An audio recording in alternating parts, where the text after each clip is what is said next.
پارہ نمبر 19 سورہ الفرقان آیت نمبر 70۔ اعوذ باللہ من الشیطان الرجیم، بسم اللہ الرحمن الرحیم۔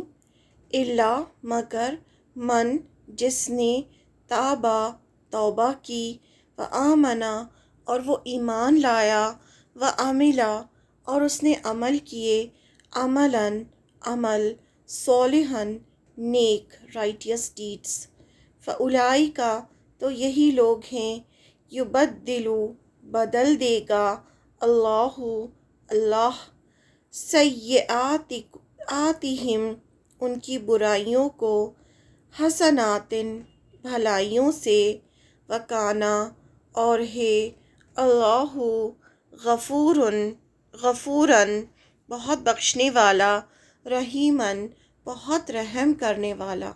بہت ہی خوبصورت آیت ہے، یہ بہت ہی خوبصورت آیت ہے اور ایک بہت بڑی خوشخبری دی ہے اس میں اللہ تعالیٰ نے ہمیں۔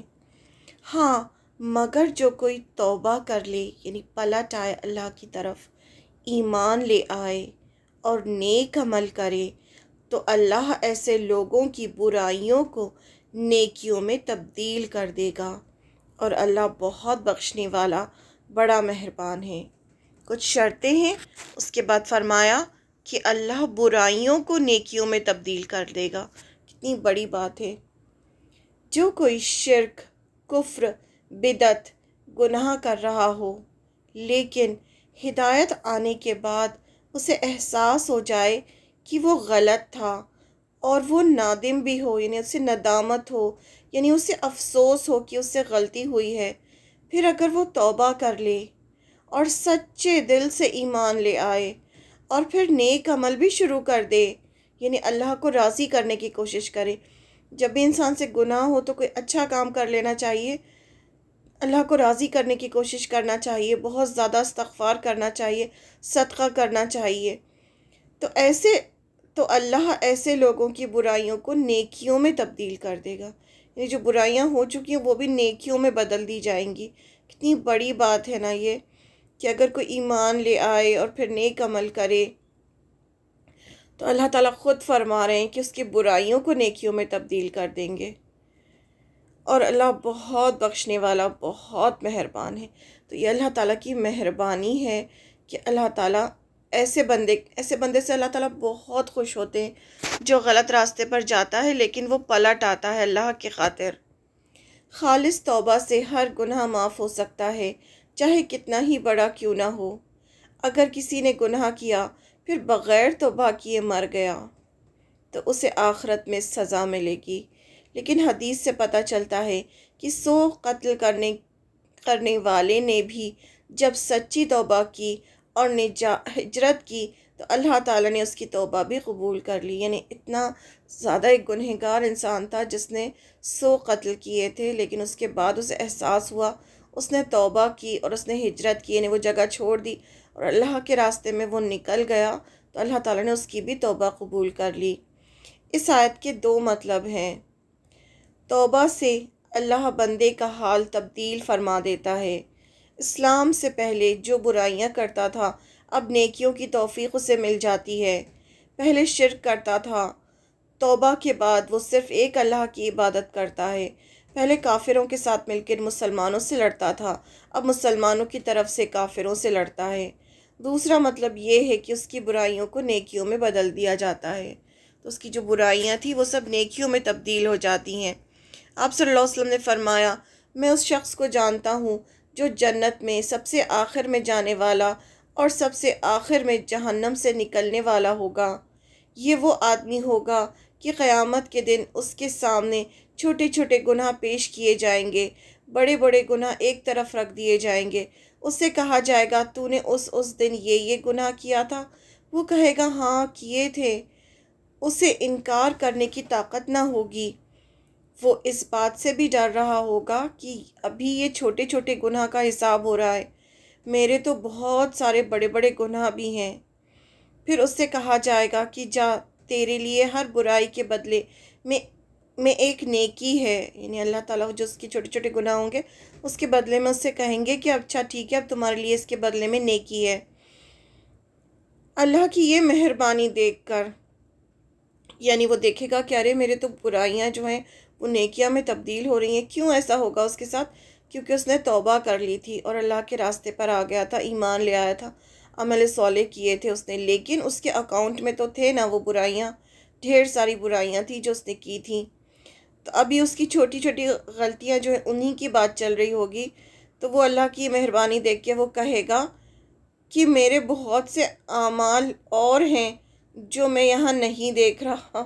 یعنی بہت بڑے بڑے گناہ بھی کیے ہیں میں نے خود ہی اپنے منہ سے کہے گا کہ میرے تو بہت بڑے بڑے گناہ بھی ہیں. یعنی وہ چاہے گا کہ وہ جو بڑے گناہ ہیں وہ بھی اللہ تعالیٰ نیکیوں میں بدل دیں. یعنی انسان جو ہے وہ اتنا زیادہ اس کو سمجھ میں نہیں آئے گا کچھ کہ وہ اپنے خود منہ سے کہے گا کہ میرے تو اور بڑے بڑے گناہ بھی ہیں. یہ بیان کر کے آپ صلی اللہ علیہ وسلم ہنس پڑے کہ آپ کے دانت ظاہر ہو گئے. یعنی آپ کو بہت ہنسی آئی یہ جو واقعہ بیان کرتے ہوئے. آپ زیادہ ہنستے نہیں تھے، آپ صرف مسکراتے تھے. لیکن اس حدیث میں آتا ہے کہ آپ ہنس پڑے کہ آپ کے دانت ظاہر ہو گئے. یعنی اللہ غفور الرحیم ہے، وہ چاہے تو بندے کے اخلاص سے کی ہوئی توبہ سے اس کی برائیوں کو نیکیوں سے بدل دے. یعنی اللہ سب کچھ کر سکتا ہے. لیکن ایک بات کا دھیان رکھنا چاہیے کہ اللہ غفور الرحیم ہے، لیکن کس کے لیے ہے؟ کس کے لیے ہے؟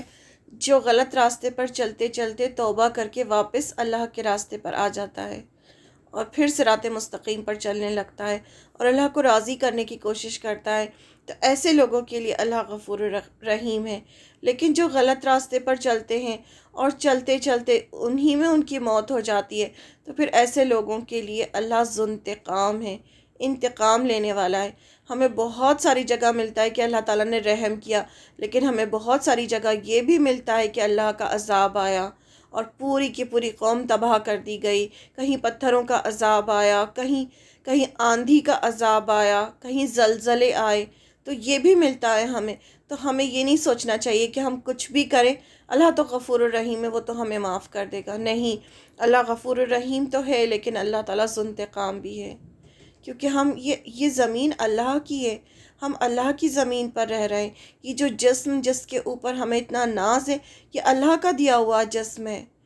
جو عقل ہے وہ اللہ کی دی ہوئی ہے.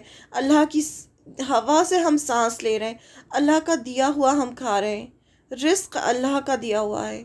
جو کچھ بھی ہے سب کچھ ہم اللہ کا استعمال کر رہے ہیں. اور پھر جب ہم اللہ کی نافرمانی کرتے ہیں تو اللہ تعالیٰ موقع دیتے ہیں، ڈھیل دیتے ہیں انسان کو کہ وہ واپس پلٹ آئے. لیکن جب دیکھ لیتے ہیں کہ وہ نہیں پلٹ رہا، نہ وہ پلٹنا چاہتا ہے، کیونکہ اللہ تعالیٰ تو علیم ہے نا، اس کو ہر چیز کا علم ہے. تو جب اللہ تعالیٰ دیکھ لیتے ہیں کہ یہ انسان پلٹنے والا نہیں ہے، اس کو کوئی نصیحت اس کو سمجھ میں نہیں آتی، تو پھر کیا ہوتا ہے؟ پھر اس کے آگے پیچھے چاروں طرف آڑ ہو جاتی ہے اور اوپر سے کور کر دیا جاتا ہے وہ انسان، جیسے کہ ہمیں سورہ یاسین میں ملتا ہے. اور پھر اسے ہدایت سمجھ میں نہیں آتی، ہدایت کی کوئی بات اس کے اندر نہیں جاتی. اور یہ سب سے بڑی سزا ہوتی ہے جو اسے دنیا میں ملتی ہے، کیونکہ اللہ تعالیٰ ذو انتقام ہے. اللہ تعالیٰ برداشت نہیں کرتا کہ آپ اللہ کا سب کچھ استعمال کریں اور پھر اللہ کی نافرمانی میں حد سے بڑھ جائیں. تو پھر ایسے انسان کو ہدایت نہیں ملتی، پھر اس کے لیے جہنم لکھ دی جاتی ہے. تو اللہ تعالیٰ کی یہ جو صفات ہیں، بہت ساری ایسی صفات ہیں جو ان کے لیے ہیں جو اللہ کے راستے پر چل رہے ہیں. لیکن بہت ساری ایسی صفات بھی ہیں جیسے اللہ تعالیٰ روزی بند کرنے والا بھی ہے. اللہ تعالیٰ کی بہت سارے ایسے نام ہیں جس میں اللہ تعالیٰ جو ہے غضبناک ہوتا ہے. تو ہمیں اللہ سے اسی لیے اللہ سے ڈرنا چاہیے کہ ابھی اتنا کچھ ہم اللہ کا استعمال کر رہے ہیں، اگر ہم نافرمانی میں حد سے بڑھیں گے تو اللہ تعالیٰ وہ چیزیں ہم سے چھین بھی سکتا ہے، نعمتیں چھن بھی سکتی ہیں، کیونکہ وہ ذو انتقام بھی ہے. لیکن اگر ہم اللہ کے راستے پر پلٹ آئیں گے تو پھر اللہ تعالیٰ غفور الرحیم بھی ہے.